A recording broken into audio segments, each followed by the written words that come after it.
Hello and welcome to History Classes. This is Class 9 SIBA History textbook and this is chapter number 3 The Muammar Rebellion. आज हम देखेंगे topic the beginning of the rebellion का initial phase या फिर कैसे वो start हो गया।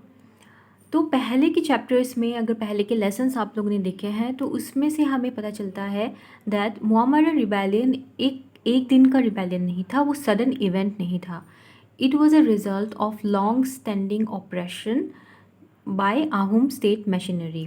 उनके ऑफिशियल्स के द्वारा मुअम्मारियाज़ के ऊपर जो अत्याचार या फिर एक्सप्लॉयटेशन हो रहे थे बहुत बहुत सालों से, उसका ही एक रिज़ल्ट था मुअम्मर रिबेलियन।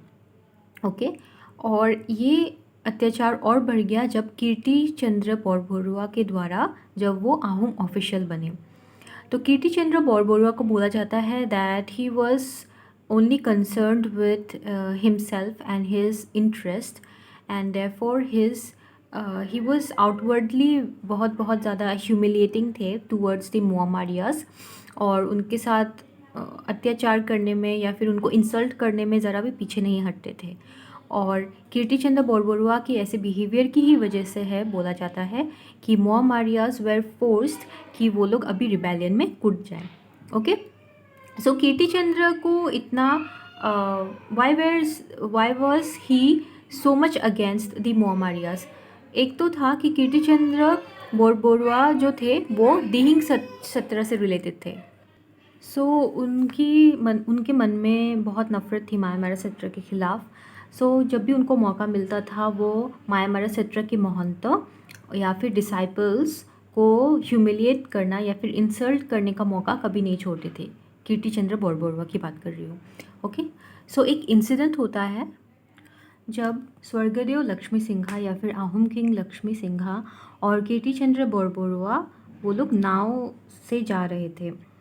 तब जब वो मायामारा सत्र से होकर गुजरे तो महंत आगे आ रखे थे स्वर्गदेव लक्ष्मी सिंघा का स्वागत करने के लिए या फिर उनको जैसे बोलते हैं ना एक जेस्चर दिखाने के लिए नमस्कार कर रहे थे। तो उन्होंने लक्ष्मी सिंघा को तो नमस्कार कर दिया, महंतों ने मायामारा सत्र के महंतों ने लक्ष्मी सिंघा को नमस्कार कर दिया, लेकिन उन्होंने कीर्ति चंद्र को जानबूझकर अवॉइड कर दिया। इस पर क्या हुआ, कीर्ति चंद्र के ईगो को हर्ट हुआ और कीर्ति चंद्र ने महंतों को बहुत ही खरी खोटी सुना दी। फिर क्या हुआ, कुछ महीनों बाद इस इंसिडेंट के बाद दो Moran disciple leaders of Mayamara Satra के दो डिसाइपल्स जिनका नाम था नाहौर खोरा सैकिया एंड राघा मोरान, वो लोग रॉयल पैलेस में गए थे एनुअल टैक्स लेके। एनुअल टैक्स क्या था, herd of elephants to give to the Ahom king. Okay ये टैक्स होता था उस ज़माने में। Then Kirti Chandra Borbarua, because he was the Ahom officials and maybe he was in the position to check whatever was coming in the Ahom royal court. So he founded many faults in the elephants that was being brought by the Morans. So उन्होंने खरी खोटी भी सुनाई, नाहर खोरा सैकिया और राघव मोरान को खरी खोटी सुनाई, फिर उनको फ्लॉग भी किया, मतलब चाबुक या फिर स्टिक से बहुत बुरी तरह से पीटा भी उनको। फिर क्या किया, राहौर का कान भी काट दिया। ओके तो फिर उनका इतना इंजरी और इंसल्टेड ये दोनों पहुँचे अपने महंतों के पास। तो महंतों जो कि वैसे ही ह्यूमिलेटेड थे कीर्ति चंद्र बोरबरुआ की वजह से, इस इंसिडेंट ने, this flogging and cutting of the years, ये वाले इंसिडेंट ने उनको और ट्रिगर कर दिया, जिसकी वजह से उन्होंने तय किया that time has come to rebel और revolt against the Ahom monarchy. तो वो तैयार हो गए। बट महंतों ने एक और बात कही कि ऑल्दो वो लोग आहूम मोनार्की के लिए प्रोटेस्ट करेंगे but system of government change नहीं होगा। जो भी गवर्नमेंट जैसा भी है वो वैसा ही चलेगा, जो भी सिस्टम है उसको चेंज नहीं करना। उनको बस आहूम मोनार्की उनके ऊपर जो भी अत्याचार कर रही है किसी के भी थ्रू, उसको चेंज करवाना है, उनका मतलब ये था। ओके सो नेक्स्ट पैराग्राफ देखते हैं, आखिरी पैराग्राफ। हमें ये समझना चाहिए दैट मीडिएवल फ्यूडल स्टेट, जैसे कि आहूम के टाइम का मीडिएवल फ्यूडल स्टेट बोलते हैं उसको, उस एरा को, उस पीरियड को। जैसे कि सपोज सुल्तानेट या फिर मुग़ल के पीरियड को मीडिएवल फ्यूडल पीरियड बोलते हैं।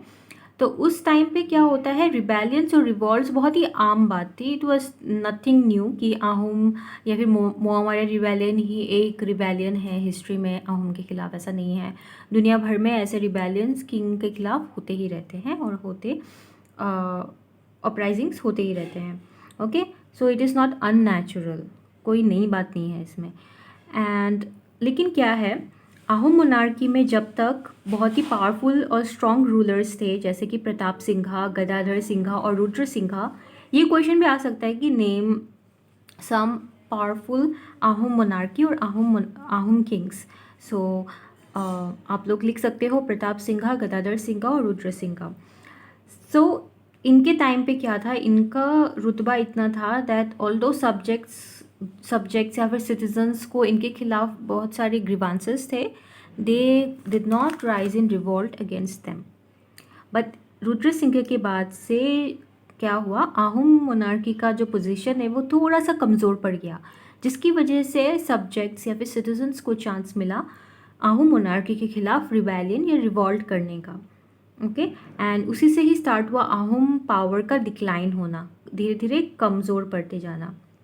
ओके, और मोहम्मद रिबेलियन इसलिए थोड़ा सा उठ पाया रुद्र सिंह के बाद से। हम लोग देखते हैं दैट मोहम्मद रिबेलियन जो है वो अपना हेड रेज करता है, and therefore one of the reason Ahom monarchy का डिक्लाइन का reason, one of the reason is cited that this Moamoria rebellion. तो आगे के चैप्टर्स में इस बुक में वी विल सी दैट कैसे बर्मीज इन्वेजन ने आहूम मोनार्की को वीक कर दिया, उसके बाद फाइनली ब्रिटिश जब आ गए देन आहूम मोनार्की का डाउनफॉल ही हो गया। So Moamoria is cited as one of the reason that Ahom monarchy was becoming weaker. Okay, so see you in the next lesson. Bye bye and take care.